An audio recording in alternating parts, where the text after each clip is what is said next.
You can come closer. So Krishna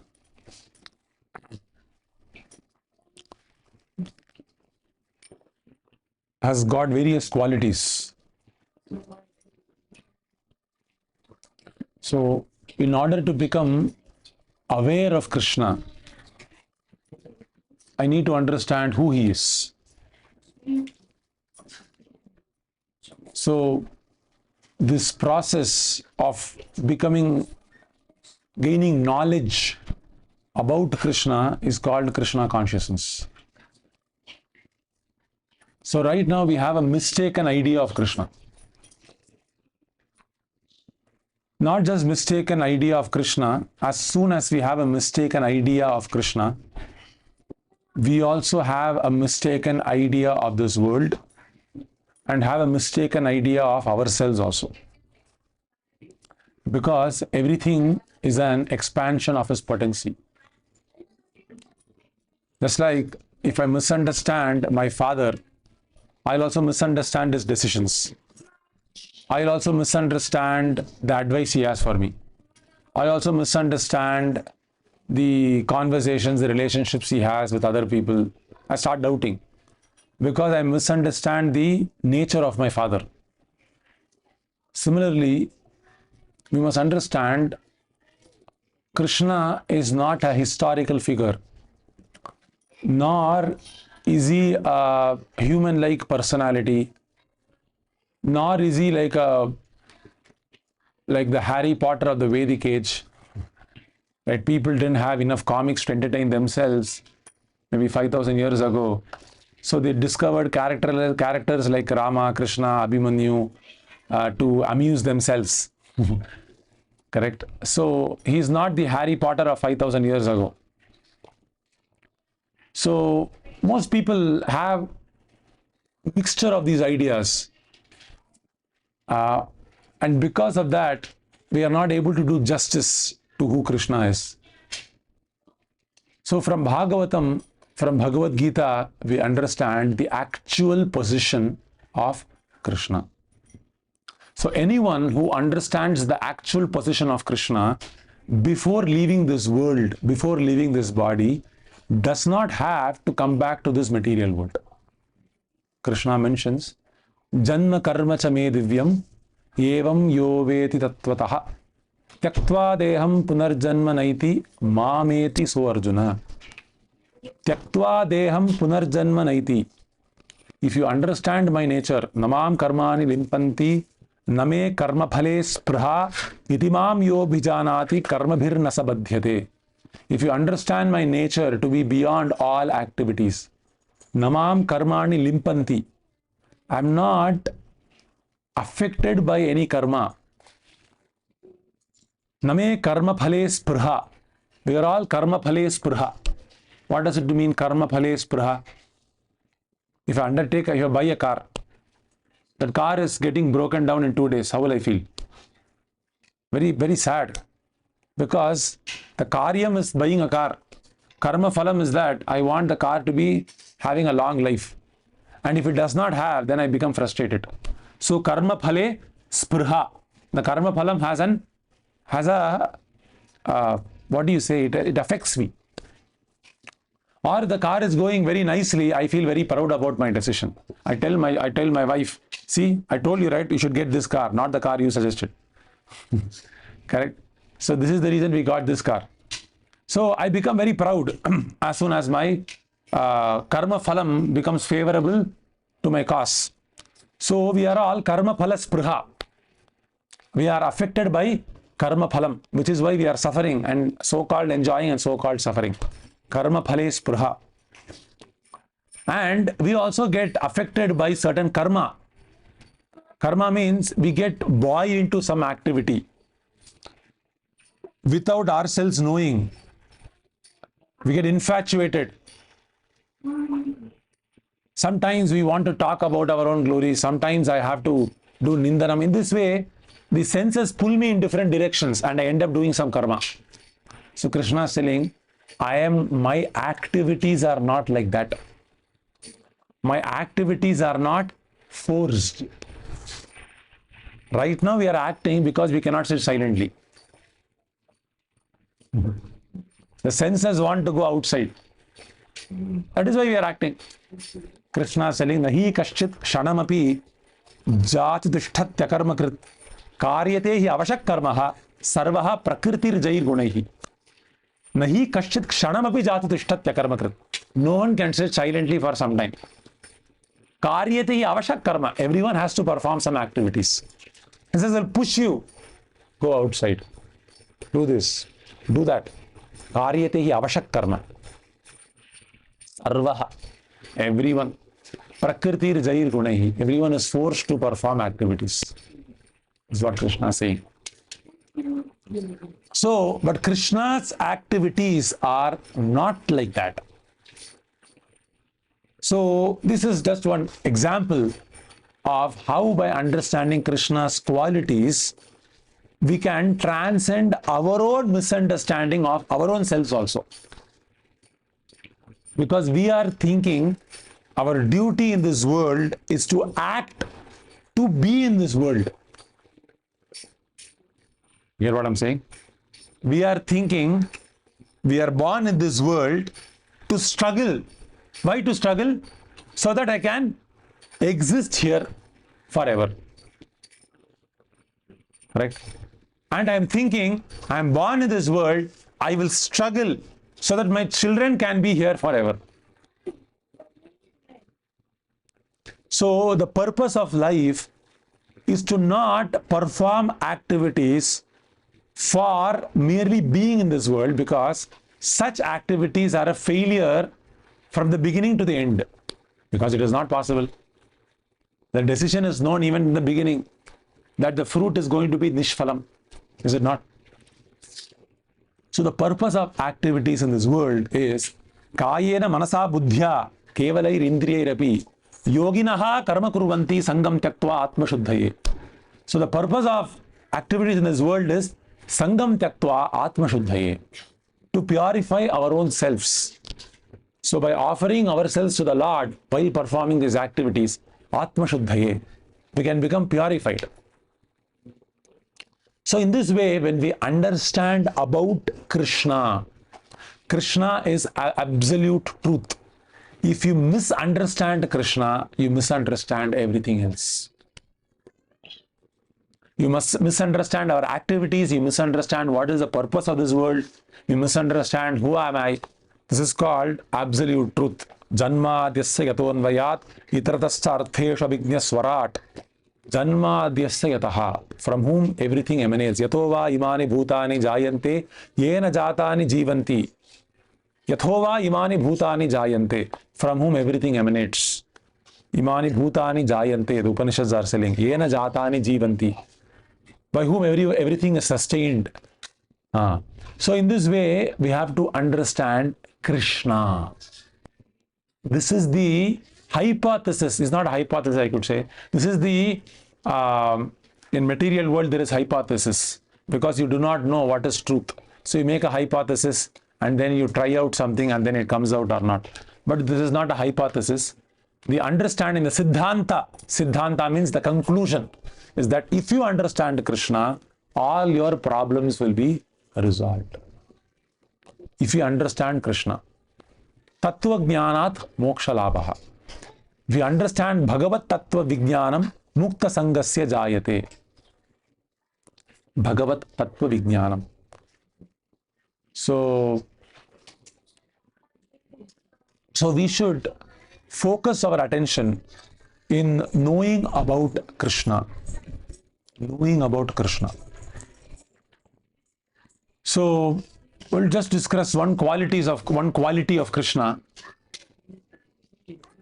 One quality of Krishna I mentioned about his beyond material activities. Other quality of Krishna, very interesting quality, is that he is the Drashta. He is the Drashta. What does it mean? What does it mean to say he is the Drashta? He is the seer. He is the seer. What does it mean to say he is the seer? For instance, say I am performing some activity in my kitchen. I may be, doing roti, or I'm making rice, or I'm making frying papads, or I'm brooming. in our, at least I don't know about you, but in my mind I'll say someone is watching me, right? Who will give credit for my work? Is someone recognizing me or not? Correct?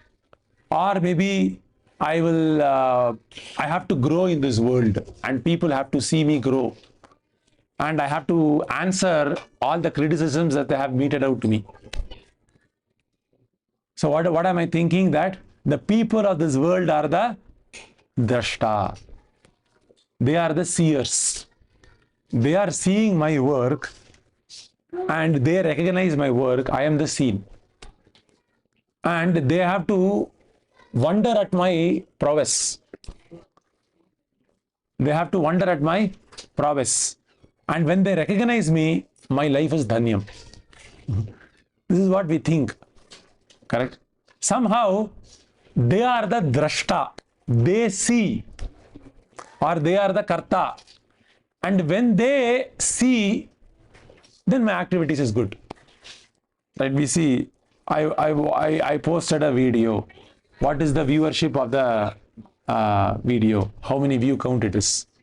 Or I posted something on Facebook. How many people liked it?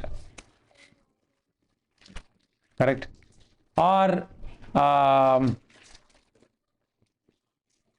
I posted an update on LinkedIn that I got a promotion. How many people were happy about it? Something. Or I did, what do you say? I did a nice gulab jamun. How many people actually congratulated me on it? Right? So in this way, there is an idea that I am the doer and other people are the drashta. Other people are seeing me.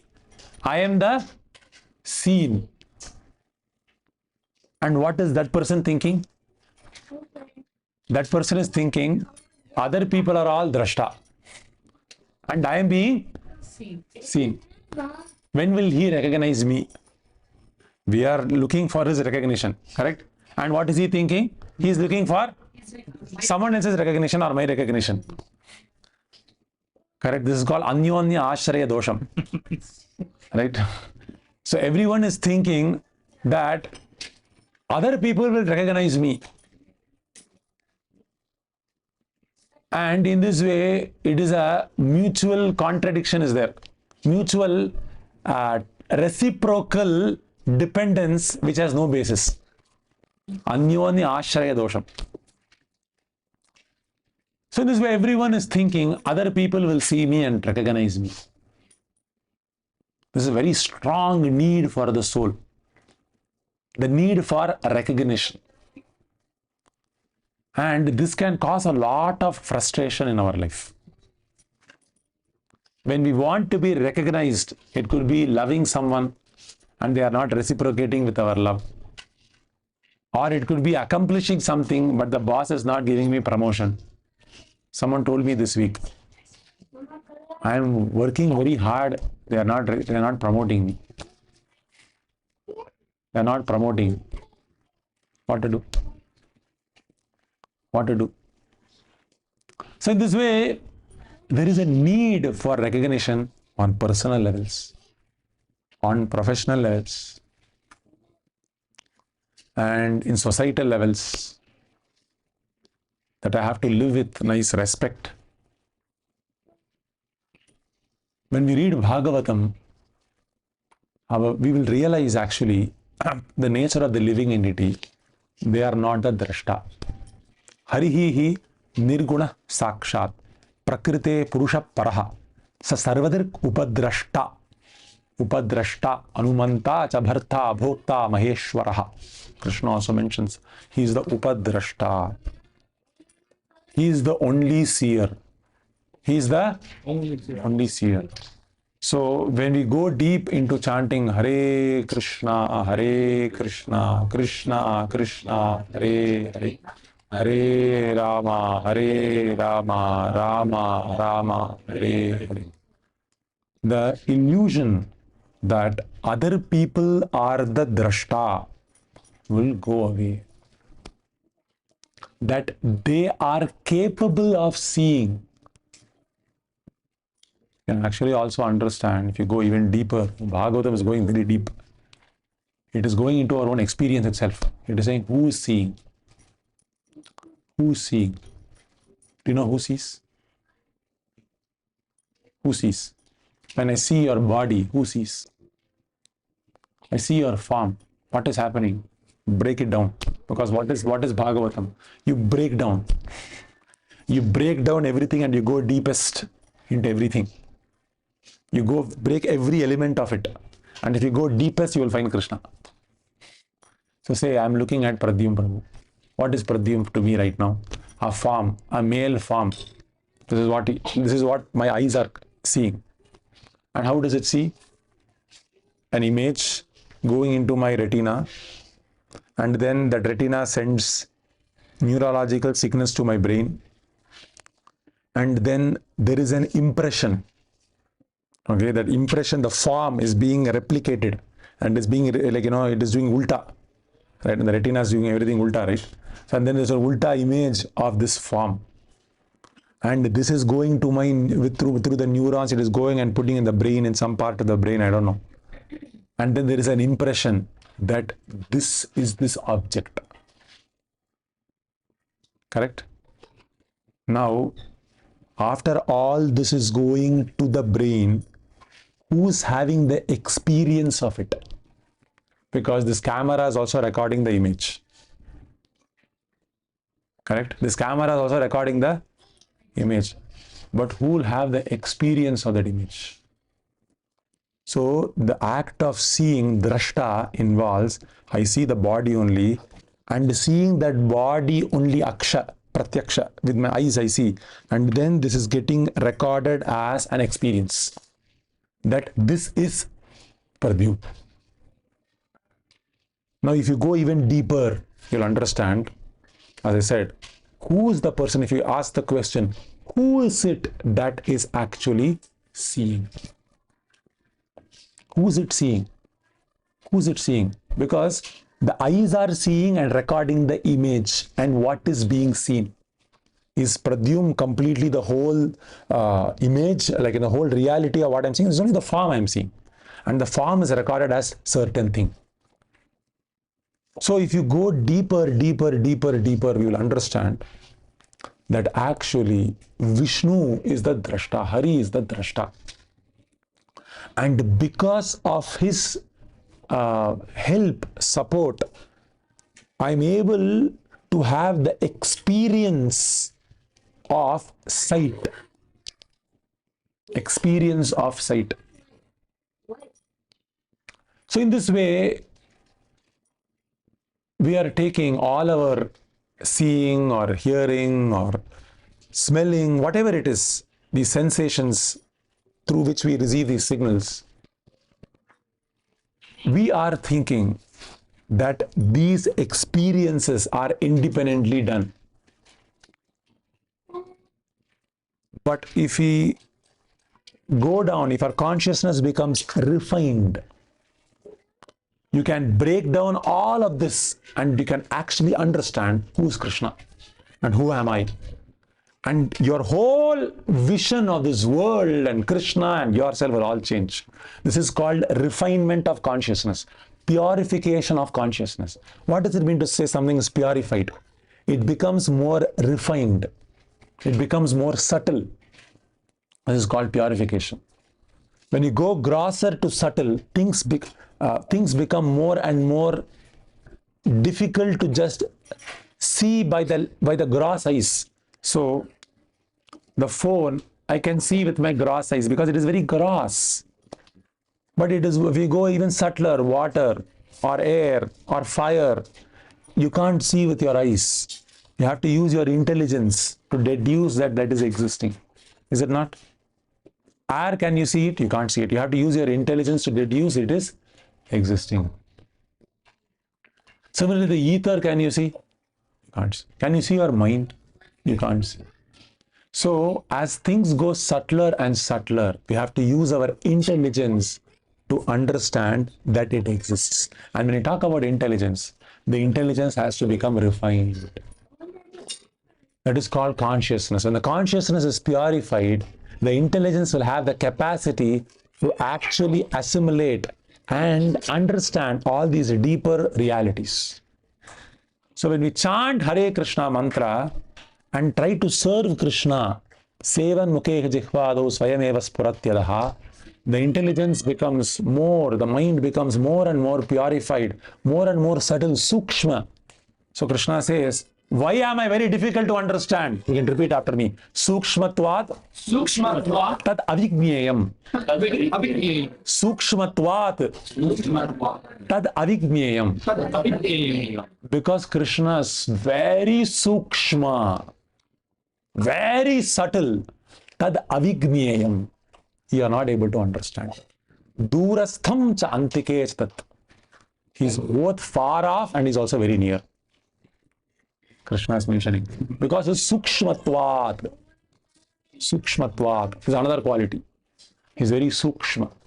So the more and more you understand about Krishna, that he is the drashta, that he is a sukshmatvat, or we say he's beyond all material activities. All these qualities of Krishna, we will understand as we chant Hare Krishna mantra. And when you understand about Krishna more and more proportionately, you are also free. Iti mam yo abhijanati karmabhirna sabadhyate. If you understand yo abhijanati, who understands me like this, karmabhihi nasabadhyate. He is not constricted by his activities. Right?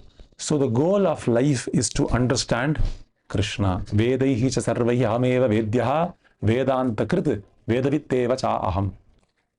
So if you understand Krishna, then all our problems are solved.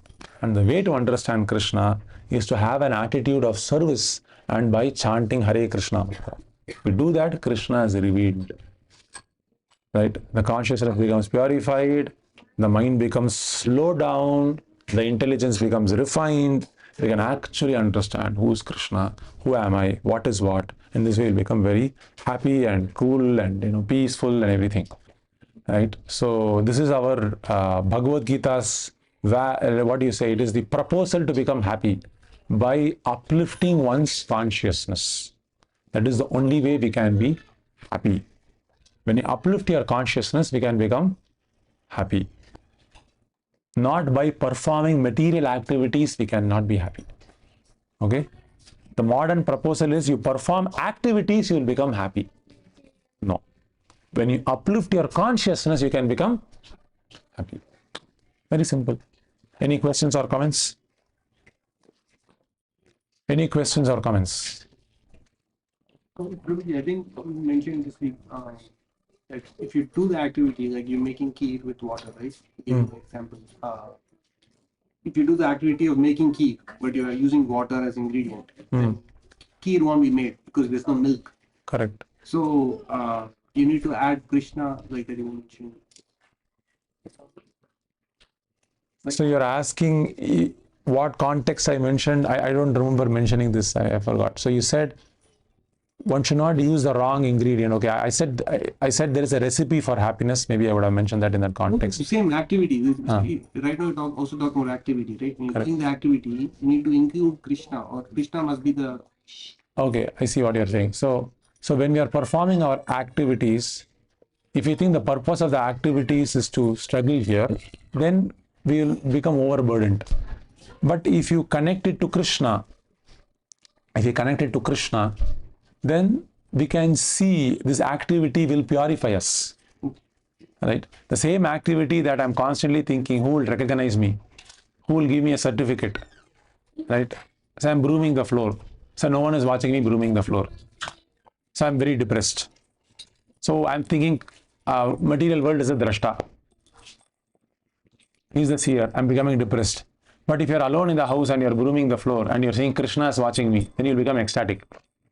See? Same thing, right? You see someone else is watching me, you become depressed. You understand Krishna is watching you, you become ecstatic. Right? Solitude becomes ecstatic. Wow. Simple.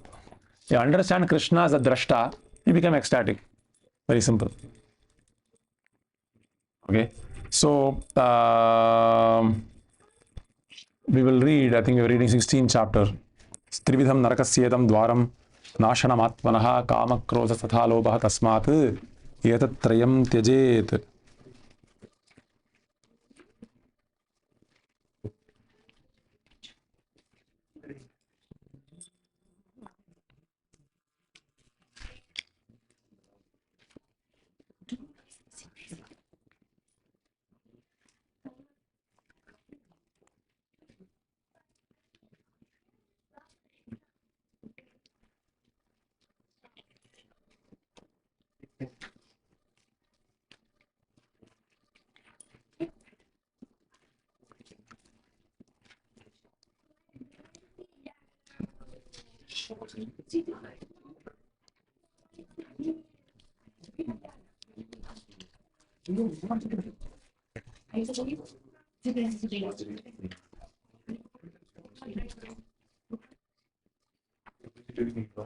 Yes, if there is.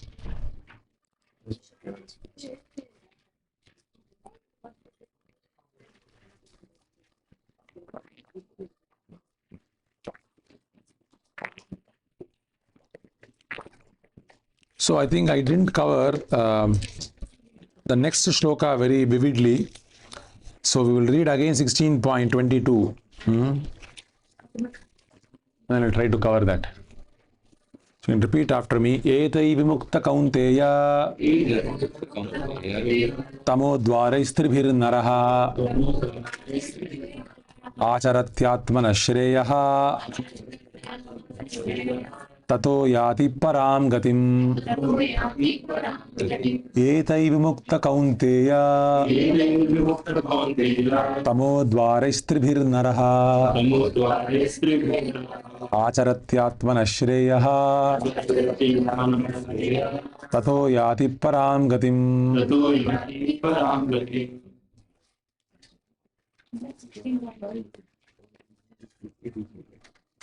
एतैर्विमुक्तकौन्तेय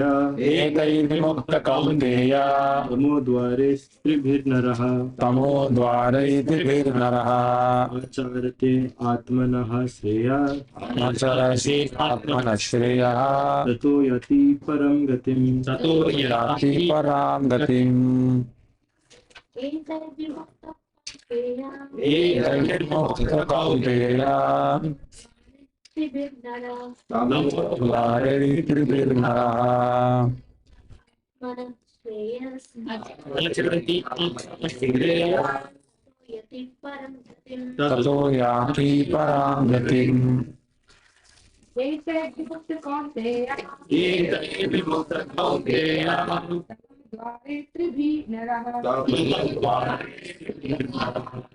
चरति आत्मनः श्रेयः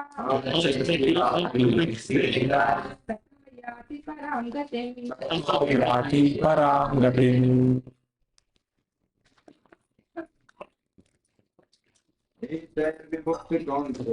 एतैर्विमुक्तकौन्तेय तमोद्वारैस्त्रिभिर्नरः आचरत्यात्मनः श्रेयः ततो याति परां गतिम्. एतैर्विमुक्तकौन्तेय तमोद्वारैस्त्रिभिर्नरः आचरत्यात्मनः श्रेयः ततो याति परां गतिम्.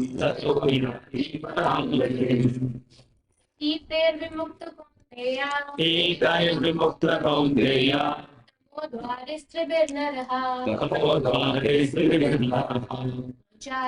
आचरत् आत्मनः श्रेयः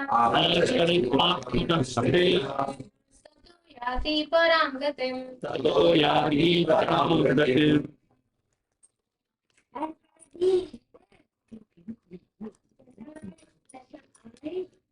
Okay, etaihi, from these, vimuktaha, being liberated, kaunteya, O son of Kunti, tamadvaraihi, from the gates of ignorance, tribihi, of three kinds. Naraha, a person. Acharati, performs. Atmanaha, for the self. Shreyaha, benediction. Tataha, thereafter. Yati, he goes. Param, to the Supreme. Gatim, destination. Does anyone read the translation or purport? Translation of Bhagavath. Man who has escaped these three gates of hell, O son of Kunti, performs acts Conducive to self. and thus gradually attains the supreme destination. Very nice. Does anyone want to read the purport? So, purport one should be very careful of these three enemies to human life: lust, anger, and greed. The more a person is freed from lust, anger, and greed, the more his existence becomes pure. Thus, he can follow the rules and regulations enjoined in the Vedic literature. By following the regulative principles of human life, one gradually raises himself to the platform of spiritual realization. If one is so fortunate, by such practice, to rise to the platform of Krishna consciousness, then success is guaranteed for him. In the Vedic literature, the ways of actions and reactions are prescribed to enable one to come to the stage of purification. The whole method is based on giving up lust, greed, and anger. By cultivating knowledge of this process, one can be elevated to the highest position of self-realization. This self-realization is perfected in devotional service. In that devotional service, the liberation of the conditioned soul is guaranteed. Therefore, according to the Vedic system, there are instituted the four orders of life and the four statuses of life, called the caste system and the spiritual order system. There are different rules and regulations for different castes or divisions of society, and if a person is able to follow them, he will be automatically raised to the highest platform of spiritual realization. Then he can have liberation without a doubt. Thank you. So, Etaihi vimuktaha kaunteya. So we discussed how last week there are three gates where we can be absorbed in something very insignificant. Hell means to suffer for something very insignificant. This is called hell. Of course, the 5th canto of Srimad Bhagavatam mentions there are different types of Naraka Loka. That also mentions people who commit different types of sinful activities. That also is there. But even in this material world, we can also be in a hellish environment when we don't have to be. So hellish means where the nature of the soul and ourselves, our own activities, we are very, very, very far positioned with respect to our nature. And that is hellish. That is hellish. Just like if I ask the lion to feed on grass every day, it is hellish. Or if I take the fish regularly out of the water and then put it back, take it out of the water, put it back, take it out of the water, put it back, it is hellish for the fish. It is living, but it is hellish. Is it not?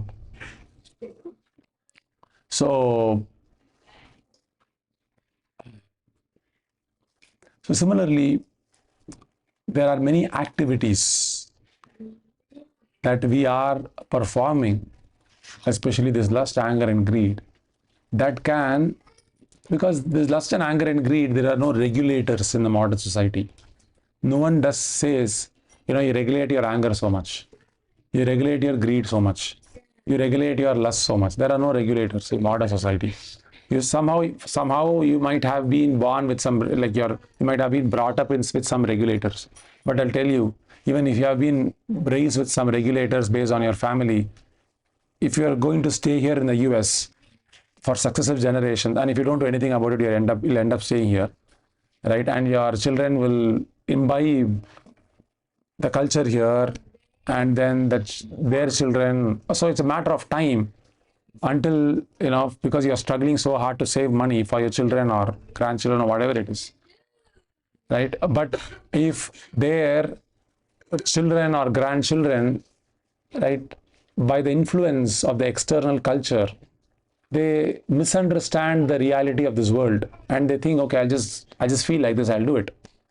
And then it may be 5-10 years, they get beaten again, they come to their senses, right? Or maybe they might not come to their senses.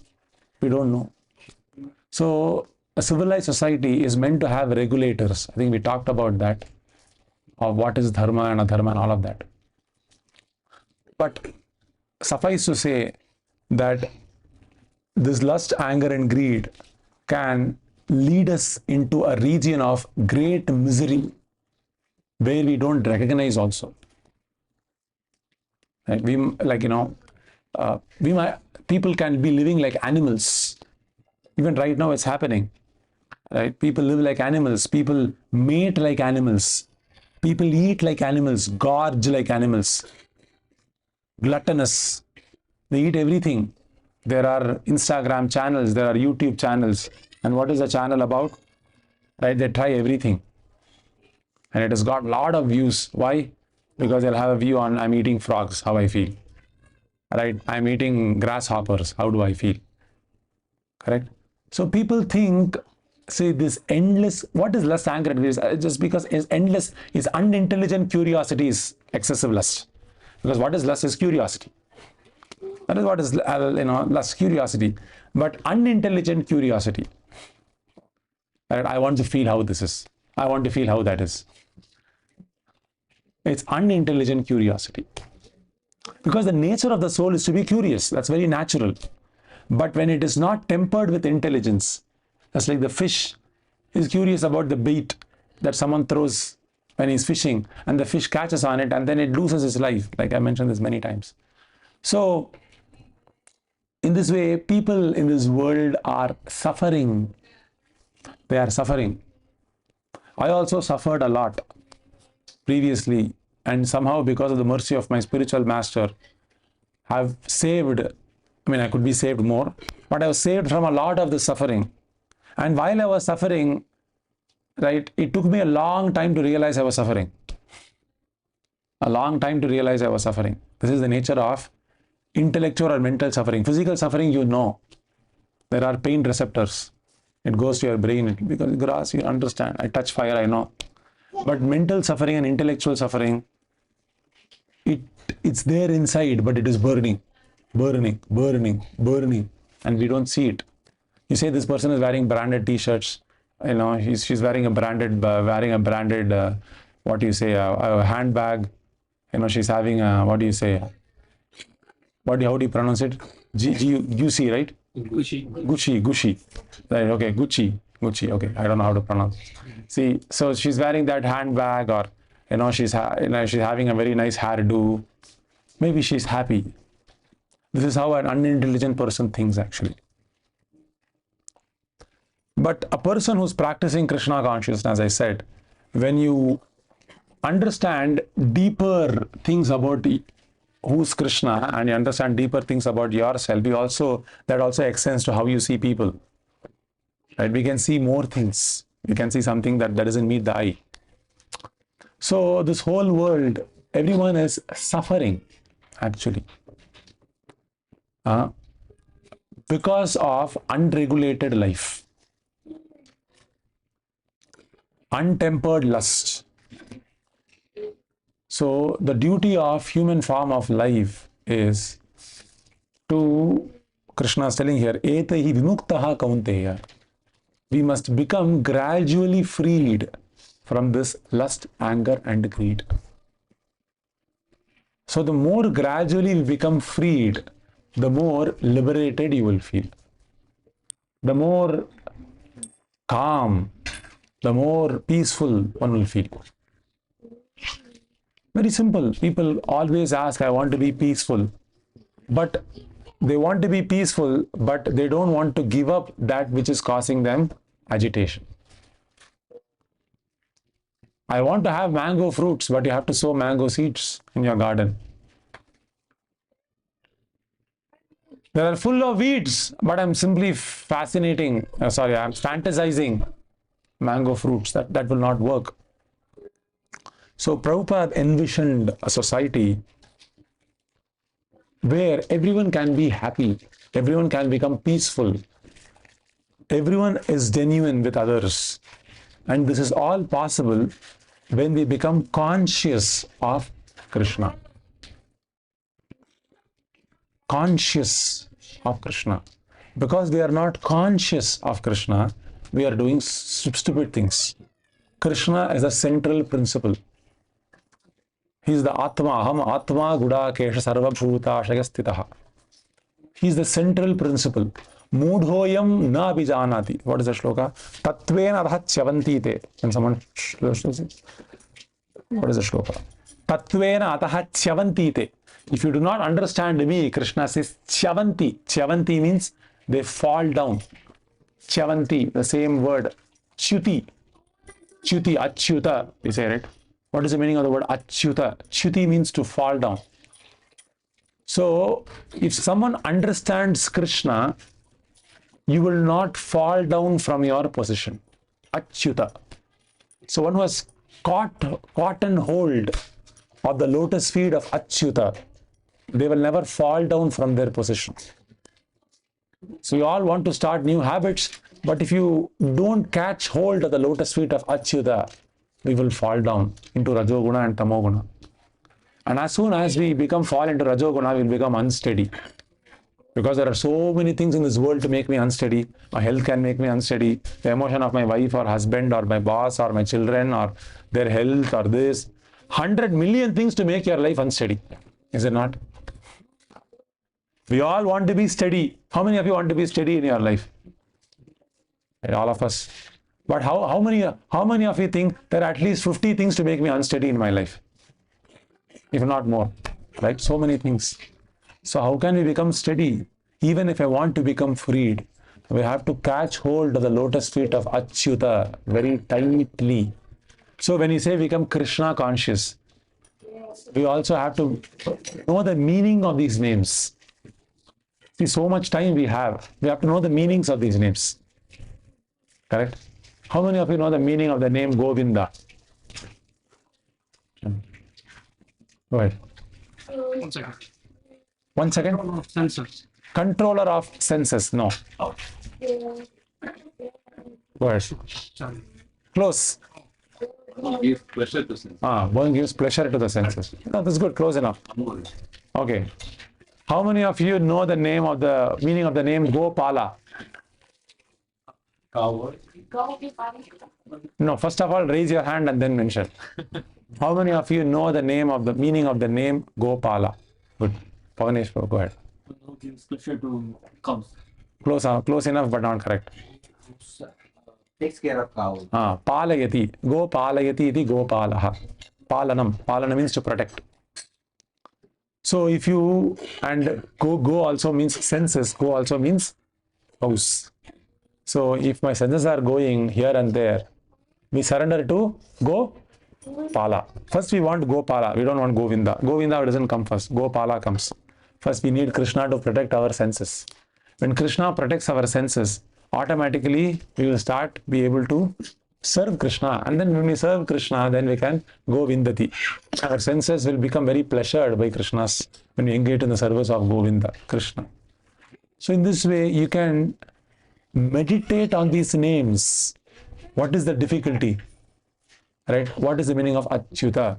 What is the meaning of the word Keshava? You can have a reading call and you can have a discussion call. What is the meaning of the name Partha Sarathi?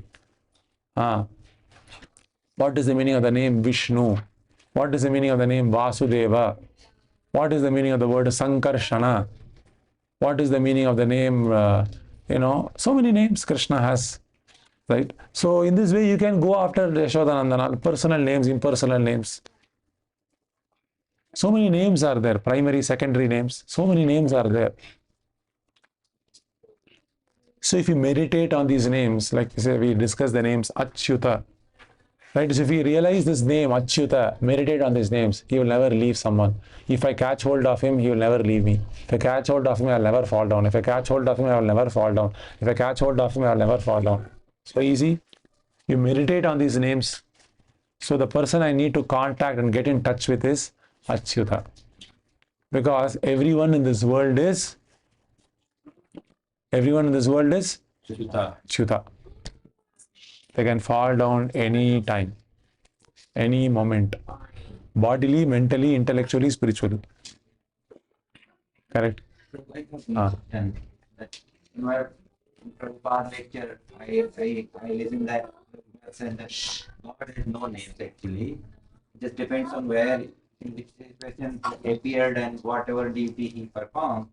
That was the name given to him. But in fact, he don't have any. Good question. So God is a bundle of contradictions. So he's very far, he's also very near. He has no names, but Madhvacharya also mentions he's called Sarva Namavan. If I say that sound also his name only. Right? All Shabdam is coming from him. Right? So everything ultimately denotes him only. Because this whole world is his body only. Yasya Atma Shariram Atma Naveda, Yasya Prithvi Shariram Prithvi Naveda. This whole Prithvi, right? This whole world is his Shariram. Okay? So Yasya Prithvi Shariram Prithvi Naveda. So what is not his name? But there are some names that are predominant in nature that help us, that are more pertinent for us. And so there are Yani Namani Gaunani Vikhyatani Mahatmana Rishibi Parigitani Tani Vakshyami Bhutaye. Like, Bhishma Dev is telling Yudhishthira, right? Yani Namani Gaunani. There are different names which make us remember the qualities of the Lord. Vikhyatani Mahatmanaha. They were established by the Mahatmanaha. People are great souls. Rishibi Parigitani. Rishibihi. Vishnu Sahasranama Mahabharata. Rishibihi Parigitani. The Rishis have emphasized some names.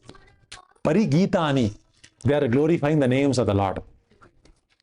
And what do these names denote? Yani Namani Gaunani.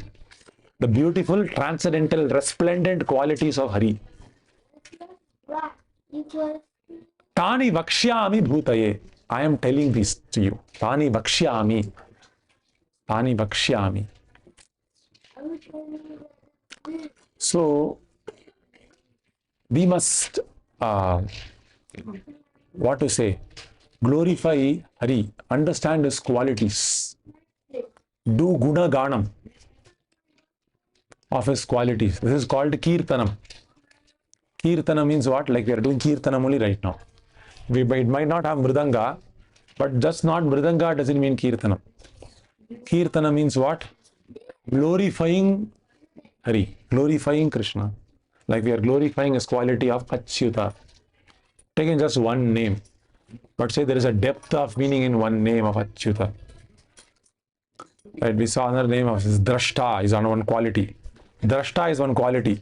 But to understand the Drashta, the quality of Drashta, the name that is very useful to understand is that he is Vishnu. Because he is the Vishnu, he is pervaded everywhere. He is the Drashta. Like Ramanujacharya was playing with his classmates and his teacher gave them an assignment. Right? Please go and hide in a place where no one can see. And Ramanujacharya said, after the game, I could not find any place where no one will see me. Right? Because Antarbhita tat sarvam vyapya narayana sthitah. Right? He is everywhere. He is inside and outside. Right? What can one say about the Lord? Right? So, in one sense, he has no names. In one sense, he has all the names. In one sense, he doesn't have any form. Materially, he doesn't have any form. But spiritually, he has so many forms. Infinite forms. Anadi Ananta Rupam. Anadi Ananta Rupam. His Rupam is Ananta Rupam. He has got so many multifarious forms. Right? He can even appear right now in front of us. He's appearing right now. He's appearing as knowledge. That is why I'm able to speak about him. If he didn't appear as knowledge in my intelligence, how can I speak? Right? This is what Dhruva Maharaja is telling about Krishna. No, Krishna doesn't want. Somehow he's not pleased with. I'm not able to get that shloka. Right? So he's telling, Yam Imam Prasuptam Vacham, a very nice shloka. He's telling Dhruva Maharaja was not able to glorify Krishna after Krishna appeared. He was stunned in ecstasy. And he did not go to school also. He did not know Kavyam, Tarkam, he did not know Vyakaranam, Kavyam, anything. Right? He cannot construct a proper substance, a sentence even together properly. 5 years old boy, what will he know? Right? So, but as soon as Krishna touched Dhruva Maharaja, right, on his forehead, right, some devotees say it is his cheeks, some devotees say it is on his forehead, right? He's telling, you anta pravishyasi, yatta pravishya mavacham imam prasuptam sanjeevayati akila shakti tarah swadhamna anyam chahasta sharana shravanatvagadin prana namo bhagavate purushaya tubhyam. You anta pravishya mavacham. As soon as he touched Krishna touches with his conch shell, yo anta pravishya. You went inside me. Mama vacham imam prasuptam. Supta means it was sleeping like this. Prasupta means you wake up my speech. I offer my obeisance to that person. Very nice translation. My dear Lord, you are all powerful. After entering within me, you have enlivened all my sleeping senses. My hands, legs, ears, touch sensation, life force, and especially my power of speech. Mama vacham imam prasuptam. And because of that, I am able to glorify you. Even the first recognition, first speech, after Dhruva Maharaja comes to senses that I am able to glorify Krishna, the first thing what he is doing is that he is grateful. Because you only entered within me and you are making me speak about you. Without you, how can I speak about you? How can I speak about you? I can't speak about you. Right? So, whenever, anyway, I'm not digressing here. So, the first thing is that we have to know Krishna. And when we know Krishna more and more, etahi vimuktaha kaunteya, we will become freed gradually from this lust, anger, and greed. And the purpose of all the Vedas is to know what? Krishna. What is the pramanam? Who knows the shloka? How do you know the purpose of Vedas? Because this is Krishna conscious movement. We are saying like this. Like I told this sometime before. I asked a question to a devotee couple, their children, the child was there, and I asked him a question.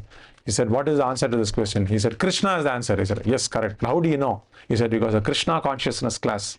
So always if I say Krishna, it will be the right answer. So like that. So not like that. So how do we know? What is our pramanam? The purpose of the Vedas is to know Krishna. Where does Krishna say this? Does he say anywhere in the Bhagavad Gita? Yes or no? Where does he say? He says in the 15, very easy to remember, 15.15.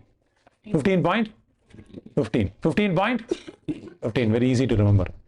Vedaisha sarvair ahameva vedyaha. Can repeat after Vedaisha sarvair?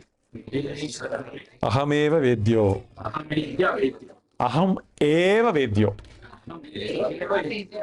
He is not telling aham vedyaha. You have to know me, there are 5 more things to be known. What is he saying? Aham? Aham eva. Eva means only I am to be? No confusion. By reading Vedas or doing Shruti or Upanishads or Idihasa Puranadhyam, whatever you want to read, what is to be known? The Vastu to be known is Vedyam Vastavam Atra Vastu. Vedyam, this is what is to be known. What? Vastavam Atra Vastu. The real entity. Who is this? Ahameva, Ahameva, Ahameva Vedya. So, Prabhupada is telling very nicely, the whole method is based on giving up lust, greed and anger. And Prabhupada is also saying, therefore, according to the Vedic system, there are instituted the 4 orders, the Varna Ashrama Dharma. There are many rules and regulations of Varna Ashrama Dharma. So, basic courtesy is that I always tell, children, we should not put your hand in your mouth, right? Not bite, right? Sometimes, you know, and when we do that, Giriraj Maharaj was there, and it's like someone was in the base, you know, someone was biting their nail. He said, go and wash your hand. Why? Because it's ashaucham. Ashaucham. So we should not do that. So there are many rules like that. Rules to take a bath after you pass stool, because the body becomes unclean. Or, I mean, you might not be able to follow all of this, but follow whatever you can gradually. The more important is to chant Hare Krishna mantra. But within the umbrella of Varnashrama Dharma, there is the order to wake up early in the morning, right? Worship the Lord, do one's daily duties according to one's Varna and Ashrama, and do Swadhyaya, reading, perform Dhanam, Kadeshe, Kale, cha Patre, cha, to the right Patram, Patrebhya. In this way, there are so many rules and regulations. So Nanda Maharaja used to do so much dhanam, right? We see this in Srimad Bhagavatam, because he wanted to establish, even if I'm a father of Krishna, I will perform my prescribed duties. What a Vaishya is supposed to do. Correct? So in this way, so many rules and regulations are there. But in Kali Yuga, most of the rules and regulations are almost whitewashed, and in maybe 20-30 years, no one will even remember any of this also. Your next generation will be completely whitewashed, more or less. That is one of the dangers of raising children in the US, because the whole connection with this system of Varnashrama Dharma, of rules and regulations that could have been carried out in the family, you know, which is why we are all here, and more or less, you know, to some reason you got exposed to Krishna consciousness in some genuine way, and that made you come to this platform. You see? So these rules and regulations, it's very important that we follow whatever we can. Of course, we might not be able to follow all of this in Kali Yuga, very probable. But whatever we can, and what is the purpose of all these rules and regulations? Right? Why should I not put my hand in the mouth? Why should I not, put my legs before the deities? Right? Why? You know, why should we offer obeisances? Why should we offer respects to the elders? Why should we not, contradict when the elders are speaking? Why to respect a sannyasi? Why should I respect a renunciant? Why to go to the temple? Why to give dhanam? Why to do all these things? What is the purpose? Prabhupada is saying, more or less, the goal is that there are different rules and regulations for different castes or divisions, and if a person is able to follow them, he will be automatically raised to the highest platform of spiritual realization.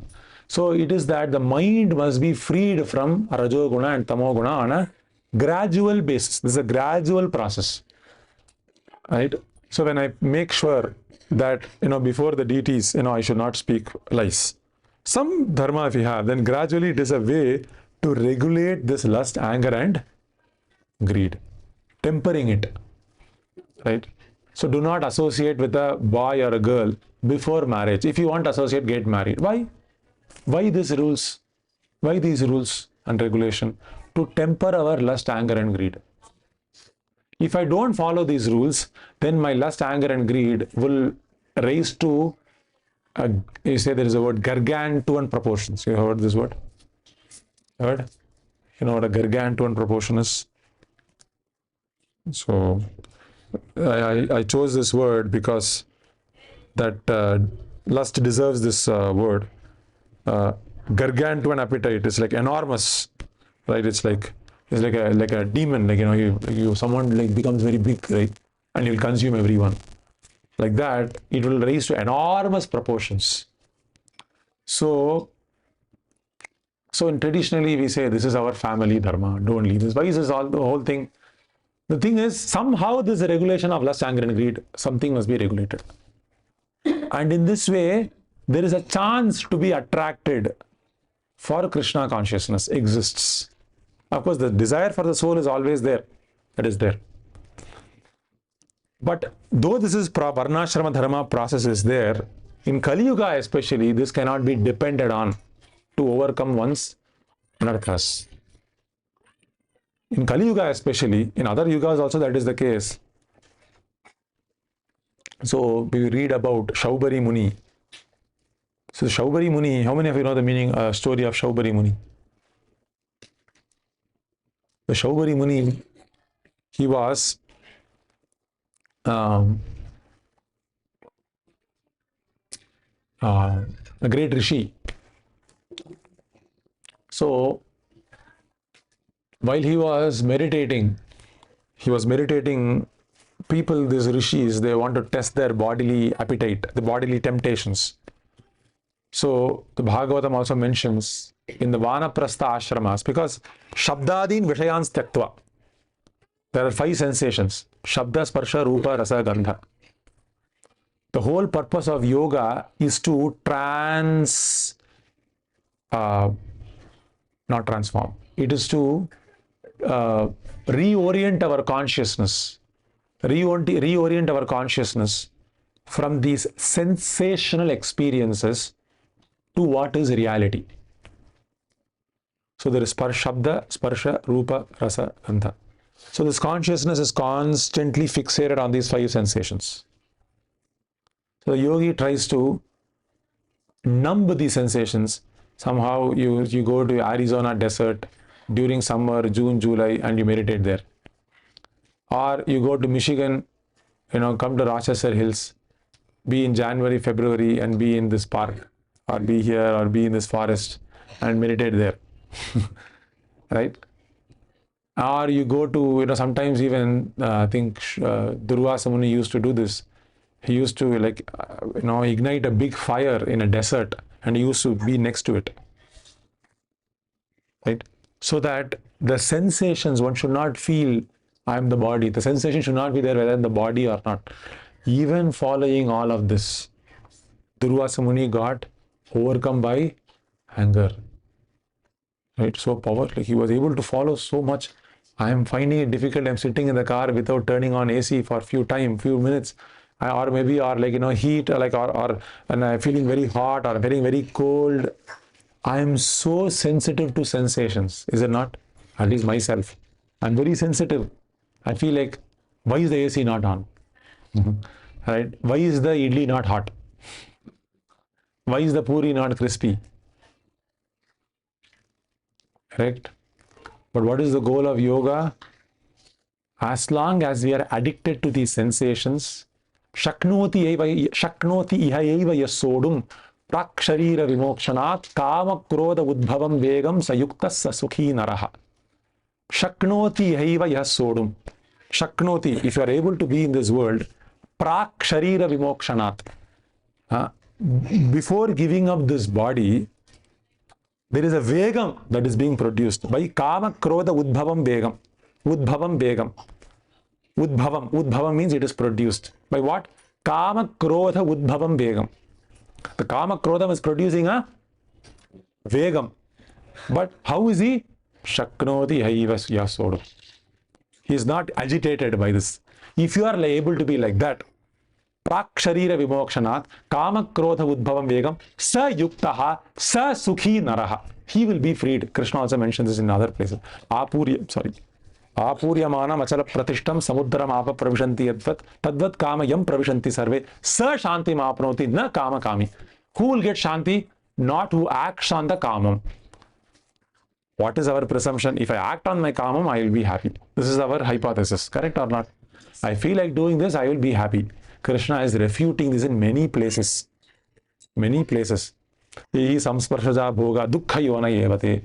The samsparshan, the sparsham will always be there. Kama means the senses will always say, I want to meet with the sense objects.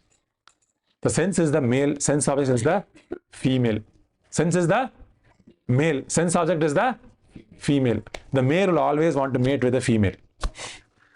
In our body only, this mating is constantly happening. The senses, the sense objects want to mate. Senses mate with the sense objects. But Krishna is telling there is one person but is born out of that. What is that? Bhoga. Enjoyment. What is the nature of this bhoga? This bhoga is the dukkha yoni. This is the birthplace of dukkha. The male and female are mating with each other. The senses and sense object are mating with each other. Who is born? And how is this bhoga? He is always unhappy. What is contradicting? This person is born, this person's name is bhoga. But how are his activities? He's always crying. He's lamenting. So this is the nature of this bhoga, which is born of samsparshaja bhoga. So by enjoyment, you won't be happy. Krishna is telling. Shaknoti ihaiva sodum. Shaknoti ihaiva. Here only you can be happy. We are not saying like Abrahamic religions, you go there, you will be happy. No. Ihaiva. Shaknoti ihaiva sodum. Ihaiva. Iha. Not param. Ihaiva.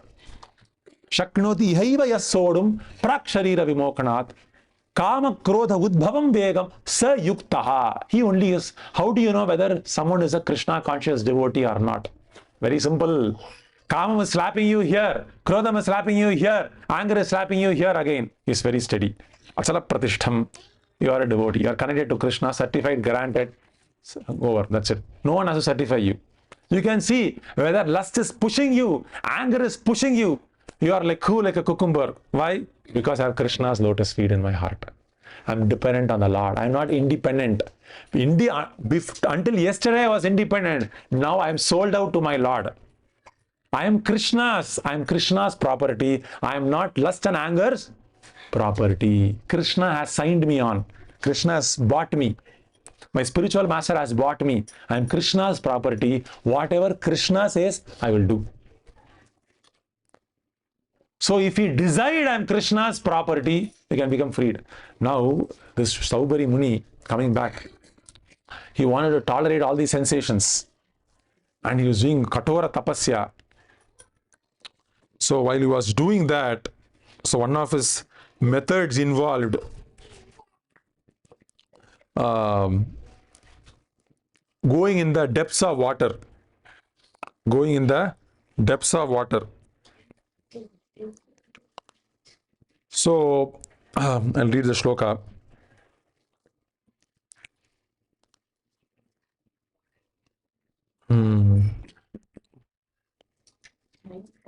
Yeah, 9th and 6th chapter. I'm just trying to see. Yeah. So, Yamunantar Jale Magnaha. He was actually within the Yamuna river. Tapyamanaha Param Tapaha. He was doing great austerity within the Yamuna water. Yamuna is a very nice place. Most of the Dhruva Maharaj also went to Yamuna in Madhuvan. Right? And we also see Saubari Muni is also going to Yamuna because Nadi is always, favorable. You have to go to a favorable circumstance to perform Krishna consciousness. An unfavorable circumstance is very difficult, right? So they used to go to Yamunanta. Nirvriti Meena Rajasya Drishtva Maithuna Dharminaha. So when he was doing this, Drishtva Maithuna Dharminaha. Meena Rajasya. He saw a very big fish. And what did he see? Maithuna Dharminaha. It was romancing with each other. Each fish. And because of that, what happens? Jata Spriha. Spriha. Spriha means what? You go and touch that enjoyment and come back. Right? Someone is sitting on that sofa in IKEA. Jin, you're saying. You went to IKEA to only buy a chair. But by the way you're jumping, he's jumping, you also feel maybe I'll also go and jump. So you're also going and jumping. Hey, nice, very nice. Why is my sofa is so bad? This sofa I'm able to jump nicely. How much? $2,500. Buy. Why? Spriha. I touched it with my skin. Similarly, we touch many things in this world. Right? When we see someone, hey, he's having a nice wife, he's having a nice husband, he's having a nice job, immediately there is jealousy, immediately there is enviousness, immediately there is insecurity. Maybe I'm not good enough. Maybe I don't like very good. Right? Maybe he doesn't like me. Maybe like all these insecurities, maybe feelings will start coming.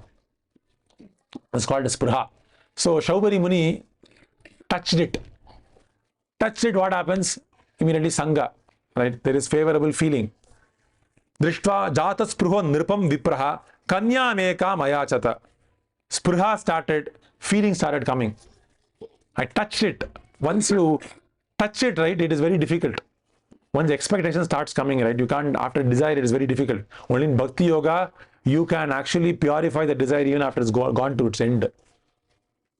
Other forms of yoga, you have touched it means until you fulfill it, it will not go away. And if your karma is bad, you can't fulfill it also.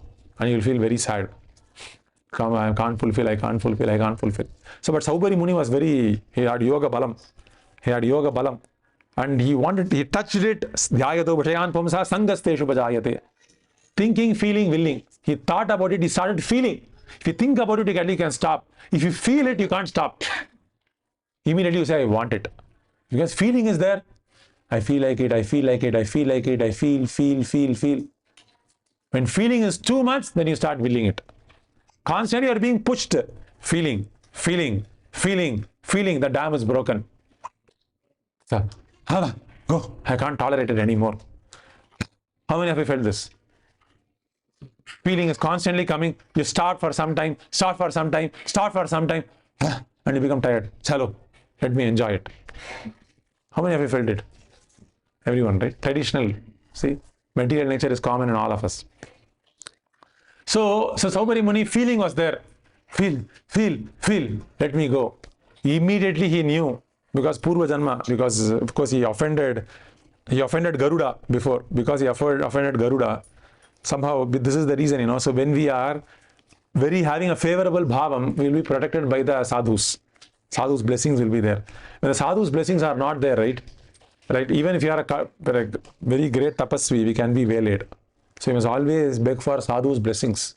If you don't have sadhus' blessings, even if you are performing nice sadhana, we can be waylaid. If you are getting sadhus' blessings, even if there is a little irregularity, that this happened in Nala Damayanti, right? So Nala did a little mistake. You know what mistake he did? Right? He forgot to wash his feet. Right? And because he forgot to wash his feet, right? Immediately Kali was thinking, Kali is right? Forgot. Kali Purusha, I think. Right? Shani or Kali Purusha, I forgot. Right? He was constantly waiting for a reason to enter. And Nala was perfect, all his varnas were perfect practices. Everything pure. Right? Just like, someone is maintaining their kitchen very nicely. Suddenly there's a little sugar, immediately ants are coming. Right? You're maintaining your kitchen very nicely, but little sugar, ant is finding favorable environment. Similarly, there's Ashuddha Acharanam, little bit. He says, Kali Purusha, whomever it is entering, boom, like enter, destroy his life. Indriyana ki parvatam yanmano anuvidhiyate tadharati yasya prajnam vayur nama vivamasi. One hole in a pot is sufficient to drain it out. So similarly, Saubhari Muni, little here, there. This is the problem with Varna, Sharma, Dharma, Jnana, Prasa, all that. Because you make one mistake, boom, case closed. You take shelter of Achyuta. Arjuna made a heavy mistake. Arjuna said, I'll kill Jayadratha. Kali only, okay. So Arjuna made a terrible vow. I'll kill Jayadratha, finish him off. Great mistake. How can you do this? Krishna was backup plan. Krishna protected him. Though you did something, you did not ask me while making the vow. You simply made the vow. Krishna said, I will protect you. He protected Arjuna's vow. Arjuna could live. When Arjuna got out of the chariot, right? This chariot, who gifted this chariot to Arjuna? Lord Shiva gifted this chariot. Right? Lord Shiva gifted this chariot. Actually, not Lord Shiva, Agni. Agni gifted this chariot to Arjuna because there's a Khandava forest, actually. So Agni gives this chariot, with Hanuman on the flag post. So Agni gifted this chariot to Arjuna. So when Arjuna had to get out, Arjuna said, Krishna, get out, step out of the chariot. Krishna said, no, you step out first. Right? Why? Right? You step out first. Yes, Krishna. Immediately when Krishna stepped out, this whole chariot was burnt into complete ashes. Right? Complete ashes. Why? Because all the enemies, Astram, Shastram, everything, whatever was completely aimed at Arjuna would have actually finished this chariot, in the first day only. Right? Because the Astram and Shastram that was attacked in the chariot was nothing, nothing ordinary. But because Krishna was there, nothing happened. Yesham Pakshe Janardanaha. But Krishna got down, immediately the chariot was burned to pieces. And whose story is it? Arjuna's story. If Arjuna's case itself is like that, then what to talk of us? Without Krishna, what can we do? We can't conquer this lust or anger. But if we depend on Krishna, you can go through this chariot very easily. There is lust, there is, Instagram is attacking you, Facebook is attacking you, Tinder is attacking you, this person is attacking you, that person is attacking you. If you have Krishna, you can cross over all of these obstacles. Machitaha sarvadurgani mat prasadat tarishyasi. You can cross over all this. Atachet ahamkara na shroshasi. You say, no, I will not do this. Shaubari Muni immediately went to Mandhata. Mandhata, marry your daughter.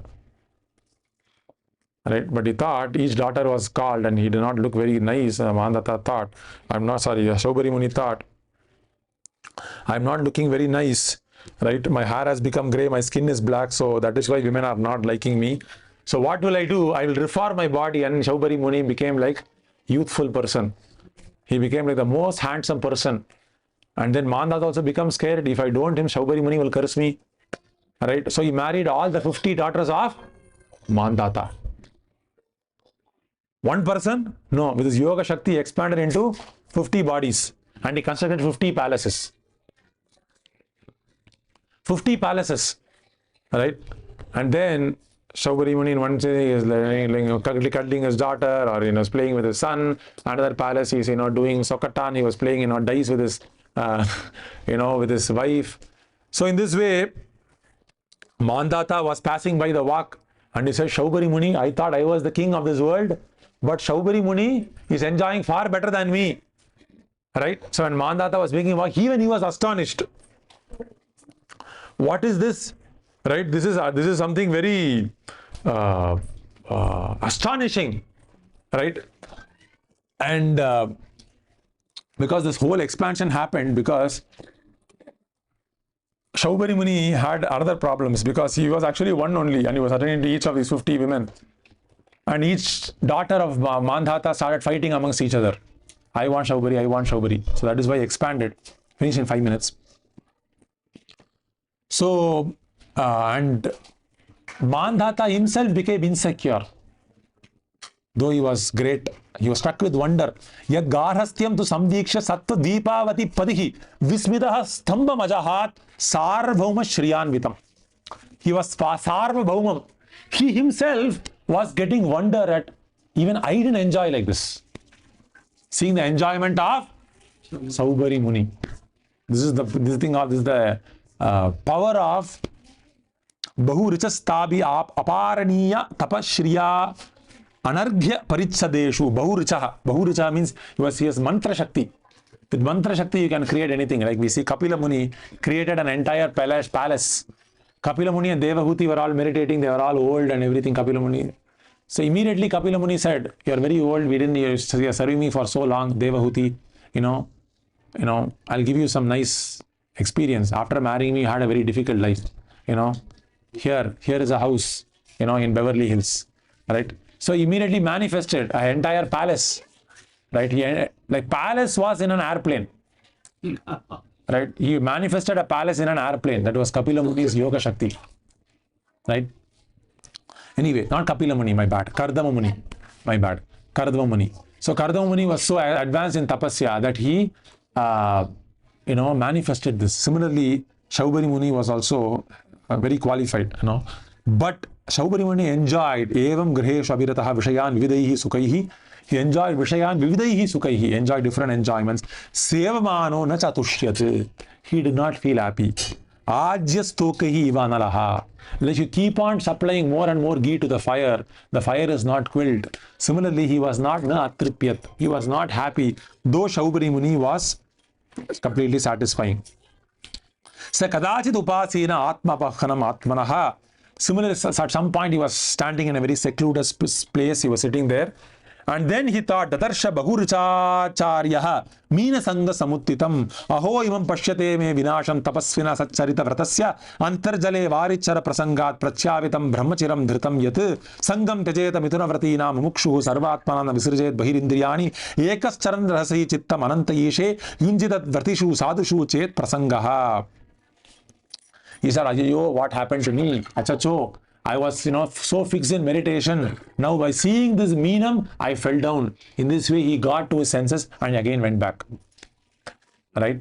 So the reason I'm mentioning this point is the Saubhari Muni he was so expert in conquering lust, so self-controlled, but still he could be overtaken.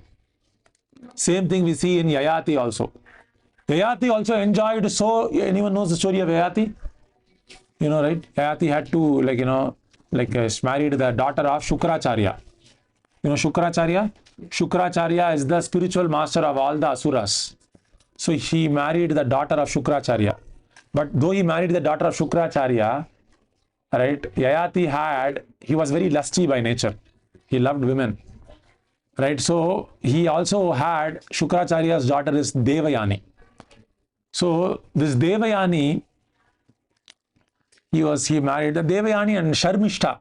Sharmishta was the daughter of the king. Okay, right? What is the name of the king? I forgot. Right, Sharmishta's father. So, Sharmishta Sharmishta and Devayani played together, and Devayani married.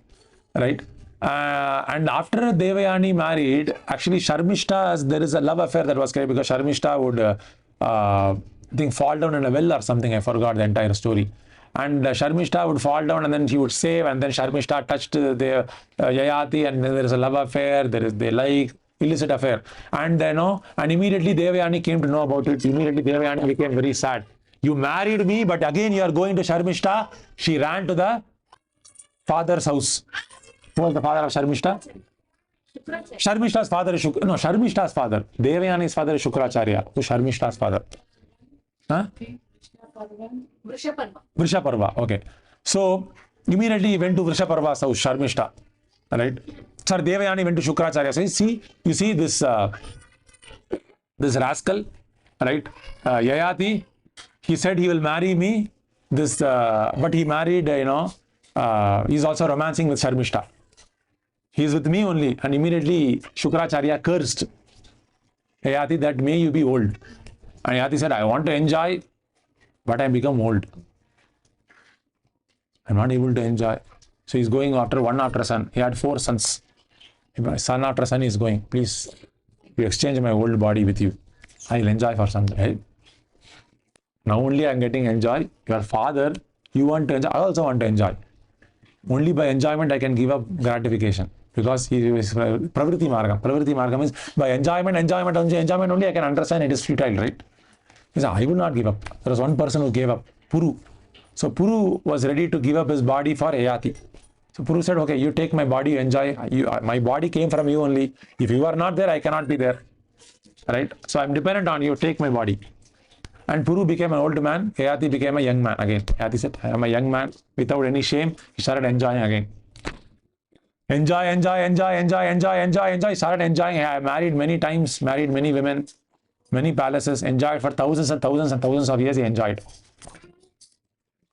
And enjoy after enjoying, he still feels, I'm enjoying, I still don't feel satisfied at all. And he says a very nice shloka. Same thing, what Saubhari Muni's conclusion. Right? Everyone comes to the same conclusion. Right? So, same, almost the same analogy he says. You can repeat after me. Na jatu kama kamanam upabhogena shamyati. Na jatu kamaha kamanam. So he said na jatu kamaha. Right? At any time, na jatu kamaha kamanam. For people who are kamis, kamaha upabhogena. By enjoyment, upabhogena shamyati. He will not attain peace. Apadi, I enjoyed this, now I am peaceful. Never will happen. Shamyati. Shamyati means what? Calmness will not come. Apadi, I enjoyed, you will never feel. Again, it will agitate you. Again, enjoy. So, Havisha, he is giving the example. Havisha, Krishna Vartma. Krishna Vartma, like fire. You keep on supplying butter. Krishna Vatma eva bhuya eva abhivardhate. Abhivardhate, it will keep on increasing only. It will never cessate. It will never do it. Right? So, ya prativyam brihiyavam hiranyam bashavastriyaha na dukhyanti manapriti mumsaha kamaha tasyate. He's doing like a Yayati Gita. So in this way, you can read in 9th canto of Bhagavatam. Yayati Charitram is also there, and the Charitram of Saubari Muni is also there in 9th canto. So you can read. So Yati is coming to the same conclusion that I enjoy this, enjoy, but I'm becoming tired of this enjoyment. In Satya Yuga, the opportunities for enjoyment are very easy. In Kali Yuga, to enjoy one time a party, you have to wait for a weekend, you have to struggle, wait for green card, H1B. It's very difficult to enjoy in Kali Yuga. Right? So Kali Yuga enjoyment is very difficult, and we are doing it with great adharma also. Right? So we can come to this conclusion very easily and enjoy on the spiritual platform. So anyone in Kali Yuga should be very intelligent and enjoy on the spiritual platform. This is easy enjoyment. Ultimately, you want enjoyment. We want enjoyment. So by kama, by activities of this world, kama doesn't mean just lust or sex. Kama means activities you do, attain fame, you do this, external activities. Not possible. Not possible. Right? We have to know Krishna, and only then we can be happy. And to even achieve this, we need Krishna's help, Achyuta. Right? We need the shelter of Achyuta. Only then, thank you, Shri. Only then we can become happy. Only then we can progress. Or else it's very difficult. Right? The Astram and Shastram of this world is throwing. It is not possible to retain, Right? Especially many things I said today, So I was traveling in the car with Bhaktivinoda Swami Maharaj. Right? He was telling me the same thing. Like one thing he said, right? Who is the seer? There is a very obscene picture, right? On the when he was traveling to a program, and I was watching like this. I was 17, I was 16 or 18 or something like that, and I was watching this and who is the seer? He asked me the question, right? Who is watching? Who is being watched? Like that in the asking, and then steer to a different discussion. And towards the end, he said, you see, so many pictures, so many sensations will come. Or 17, 18. So naturally, so he said, so many sensations will come. So many feelings will come.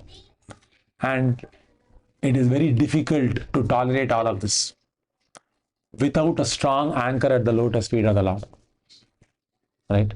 So without a strong anchor, without a strong shelter, without a strong feeling for Guru and Krishna, if you don't have feeling for Guru and Krishna, to tolerate material feelings is very difficult. So cultivate feeling for Krishna. Thinking, feeling and willing.